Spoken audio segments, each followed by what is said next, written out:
नमस्कार दोस्तों, आप देख रहे हैं तथ्य टॉक्स और एक बार फिर स्वागत है हमारी साहित्यिक श्रृंखला उपन्यास्त्र में। इस श्रृंखला में हम उन उपन्यासों की बात करते हैं जो सिर्फ कहानी नहीं कहते बल्कि समाज का आईना बन जाते हैं। आज हम जिस उपन्यास पर बात कर रहे हैं वह है गबन, लेखक मुंशी प्रेमचंद। यह कहानी है दिखावे की, लालच की और उस कमज़ोर इंसानियत की जो हालात से नहीं अपनी इच्छाओं से हार जाता है। गबन प्रेमचंद्र का एक बेहद महत्वपूर्ण सामाजिक उपन्यास है। यह उस दौर के मध्यम वर्गीय समाज को दिखाता है जहां इज्जत, हैसियत और गहनों की चमक इंसान की नैतिकता से बड़ी हो जाती है। यह कहानी हमें बताती है कि अपराध हमेशा बुरी नीयत से नहीं होता, कभी कभी वह कमजोरी से जन्म लेता है। कहानी का मुख्य पात्र रामनाथ एक साधारण ईमानदार युवक है। वो एक छोटे से पद पर नौकरी करता है। उसकी आमदनी सीमित है लेकिन सपने बड़े नहीं। रामनाथ की शादी होती है जल्पा से। जल्पा सुंदर है, संवेदनशील है, लेकिन उसे दिखावे और गहनों का बहुत शौक है।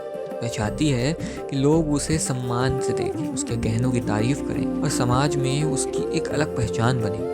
रामनाथ जल्पा से बेहद प्रेम करता है और यही प्रेम धीरे धीरे उसकी सबसे बड़ी कमजोरी बन जाती है। जल्पा की इच्छाएं रामनाथ पर दबाव बनाती हैं। वह उधार लेने लगता है, छोटे छोटे झूठ बोलता है और अंत में सरकारी पैसों में हेराफेरी यही गबन पर बैठता है। यह अपराध अचानक नहीं होता, यह धीरे धीरे एक मजबूरी का रूप ले लेता है। रामनाथ जानता है कि वह गलत कर रहा है लेकिन रुक नहीं पाता। एक दिन रामनाथ का गबन पकड़ में आ जाता है। वह डर जाता है, भागने पर मजबूर हो जाता है। यहाँ कहानी सिर्फ अपराध की नहीं रहती, यह कहानी बन जाती है पश्चाताप की। रामनाथ अपराधी है लेकिन वह निर्दयी नहीं। वह भीतर से टूट चुका था और बाहर से समाज से भाग रहा था। यहीं से जल्पा का चरित्र बदलता है। जब वह देखती है कि उसके गहनों की चाहत रामनाथ को अपराधी बना चुकी थी तो उसे अपनी गलती का एहसास होता है। वह गहने से मोह त्याग देती है और रामनाथ को बचाने की कोशिश करती है। जल्पा का यह परिवर्तन प्रेमचंद्र की लेखनी का सबसे बड़ी ताकत है।